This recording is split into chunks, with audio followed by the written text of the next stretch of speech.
Armour Pants here, World of Tank Blitz, patch 5.2 review, another video for you tonight. So 5.2, some significant additions, right? There's been the ribbons, do we like them or not? There's a new map, which is Faust, sort of winter map, which is pretty cool. Do we like that? So let's have a look. I mean, these are the two most significant things, right? So let's ribbon roll.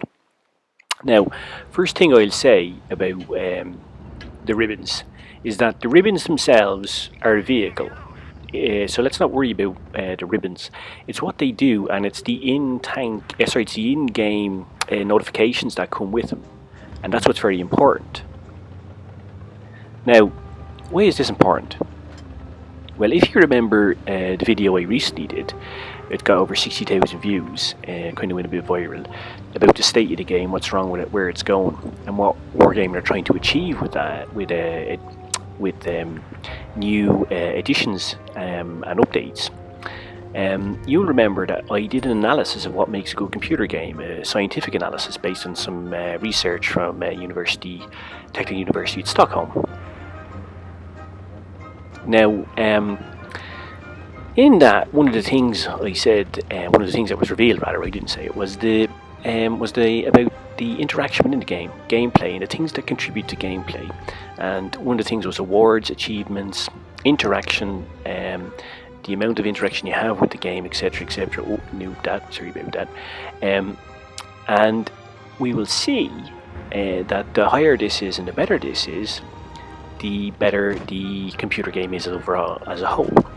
And ribbons, forget about them themselves, are a vehicle that has allowed us as players to interact more with the game, to get more achievements, and the information that comes up is fantastic, because firstly, for existing players, even experienced players, even if you're a super unicorn player, getting positive reinforcement about your actions is fantastic, right? Everybody likes positive reinforcements. If you are a new player, well, it's basically reinforcing the behavior that you want. When you do something good that contributes to you or your team doing better, playing well, or winning, you get a positive reinforcement, and you get that in-game. And both in terms of audio and visual effectiveness, here we see it popping up there, damage shot. This is very, very effective. It is amazingly simple and brilliant positive reinforcement of the right actions. So definitely it's going to help new players. Absolutely, definitely going to help new players. And more importantly, it makes existing players' gameplay more interactive, more responsive, and just generally more fun. So it's all around, I think it's an amazing development, and I just say hats off to Wargaming. You know, if you watch my channel a lot, I'm often quite critical of Wargaming. As a non-contributor, as somebody not sponsored and having nothing to do with Wargaming, I can be quite open in my criticism, and I give criticism, feedback from my subscribers, etc. But also just as an ordinary player, I give feedback, and if it's bullshit, I say it's bullshit, right? However, when they deserve credit, I think we should be, and I should be certainly, as wholeheartedly vehement in my praise and in my congratulations to them, as I am when I believe they're doing something which is damaging the game and is not really being fair to players. So in this case, I'm quite willing to take my hat off and eat it. I don't have a hat and I have no intention of eating it, but you know what I mean. And just say, Wargaming, fucking fair play to you, mush, fair play to you, this is fucking brilliant. Just the whole gaming experience is improved. It achieves the objectives of making it more playable, more likeable, more interactive for existing players, even very experienced players, because I mean, I've played now, I don't know, almost 60,000 games across all my accounts, and I've really enjoyed it. And if you're a new player, well, I have to say, it really must be fantastic, because it's giving you in-game instruction. You're learning while you're on the job, as they say. So it definitely is, I believe, fantastic. Also, at the end here, you see all the ribbons popping up. So even if you've got a bad game, but you've got one or two ribbons, you feel as if you're doing something right, you know. And I really believe that this is exactly the way that wargaming should go.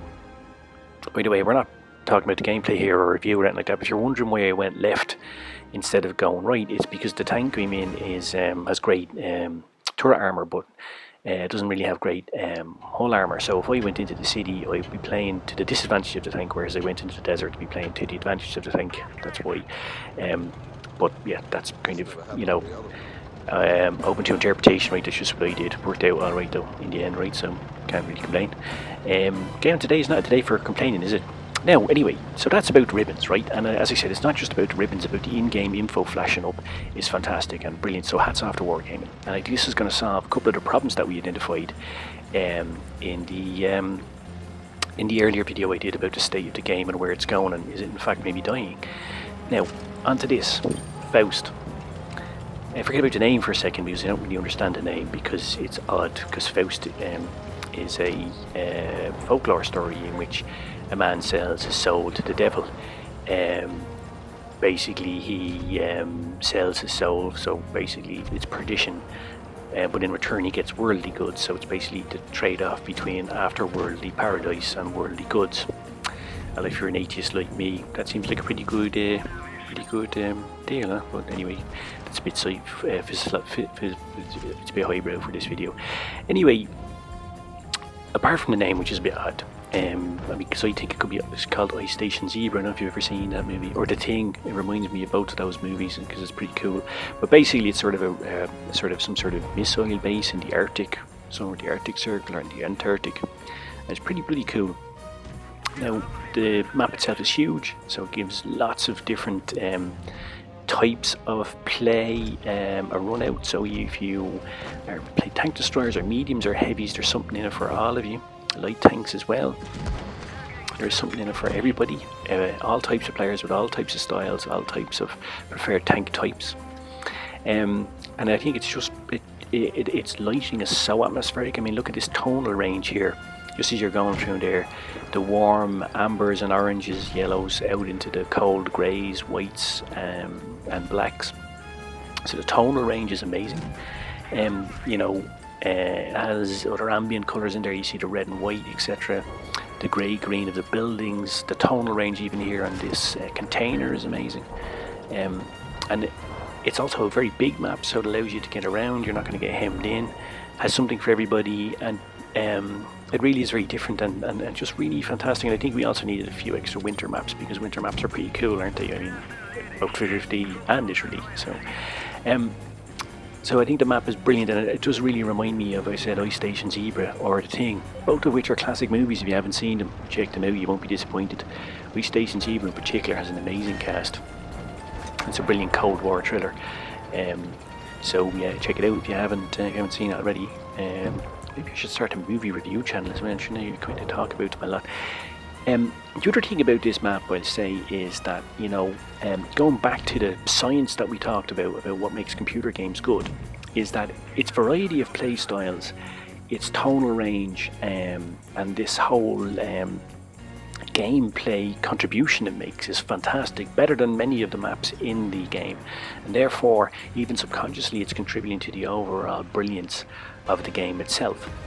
So absolutely fantastic map to add, and a lot of design and thought went into that map. Don't be mistaken that was something that was done very quickly. I mean, just looking at the attention to detail in it, both in its overall design, base situations, etc., but also, as I said, in its tonal range and lighting, it is absolutely amazing. So hats off. So ribbons, just say fucking awesome. They're fucking awesome, dude. Or as my friend from California say, fucking totally cool, man. They rip. And Faust is fabulous. So Wargaming 10 out of 10, chaps. There you go. Don't say that very often. Alright, cheers. Take it easy now. See you. Bye.